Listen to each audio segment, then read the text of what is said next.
Well, this is our very first interview for Beyond the Teacup, and it's so appropriate that we're doing it with Hadley Long here at Margot's because we've been talking about this for years, right? We have. I think, sitting ourselves some sort of thinking outside the teacup joke to each other every single time we yeah. order honey.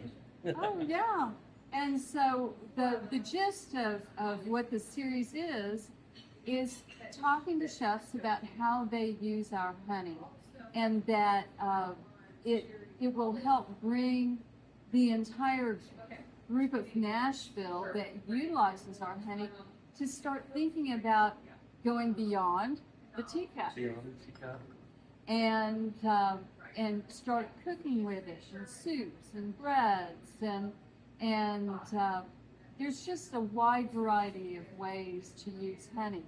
And you were telling us about your bread. Why don't you tell us about your bread again?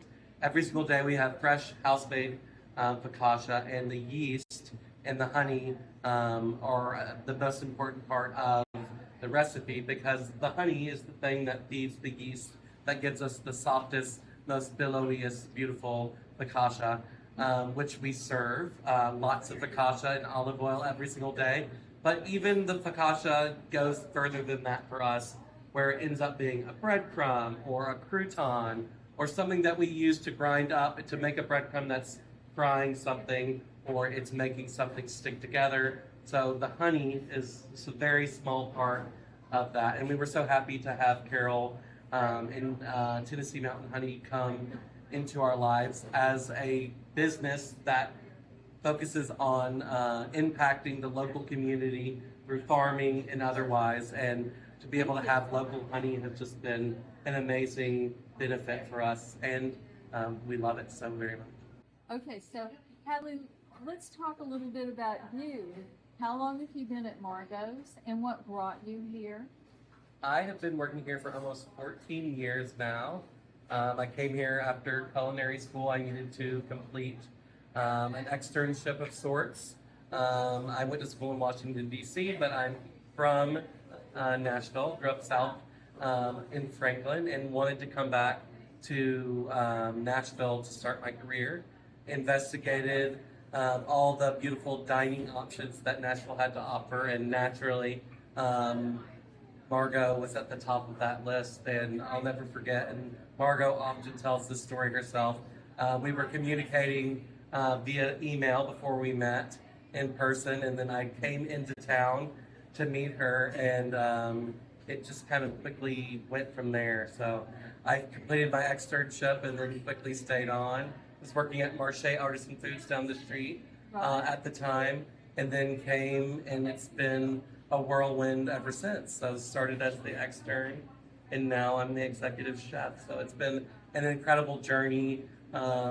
It's like a kaleidoscope experience. There's so many amazing opportunities and amazing people that I've been put in front of, and it's just been an incredible ride, and I'm very happy to include Carol and her wonderful company in part of that mix. Do you actually use the honey for other purposes in the restaurant? Yeah, certainly. All over the restaurant, even the bar utilizes the honey. By utilizing honey in a simple syrup, we just replace the sugar for honey, and it makes a beautiful floral component that adds a really nice viscosity to cocktails. It almost gives you a little bit of that frothy thickening that maybe an egg white would, but not having to use an egg white. The lovely flavor nuance is an excellent addition to even your delicious cocktail. I know that your favorite honey to order is sourwood honey. You have used some of the others, but you always go back to the sourwood. What do you find unique about sourwood honey? The sourwood honey for us is just pretty mellow, and I think middle of the road in the best sense, to where it can be put on any dish or used in any component that is just needing that extra little bit of je ne sais quoi or beautiful floral bite to it. We've used the combs from the bees, which we'd love to be able to purpose that.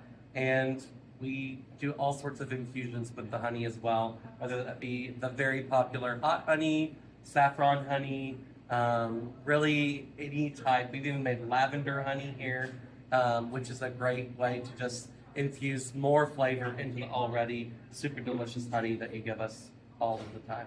You know, and suddenly I'm realizing this series of Beyond the Teacup is going to really teach me a lot more about what my chefs do, because I didn't realize you were using the honey for so many different purposes. Totally. There's even so many opportunities that honey can be purposed in, even outside of a savory way. Obviously, dessert is something, a wonderful honey ice cream or a honey dulce de leche or something like that is just an excellent opportunity and just another great reason to keep finding new ways to utilize the honey outside of the teacup. Well, I want to thank you for being our very first feature in Beyond the Teacup and helping me to fulfill a dream that you know I've had for a while. And I do again want to credit you with the name, because I know that it was you with your candid humor who just popped up one day and said, "It's Beyond the Teacup." So I'm looking forward to eating here soon and tasting some more of your wonderful honey featured menus. And is there any closing comment you would like to make? No, just happy once again to just be of, just to be able to be of service to the bees and of course to you and all the things that you have also provided for us. So save the bees. We love the bees. We love their honey. We love you. Aw, I love you too. Thank you.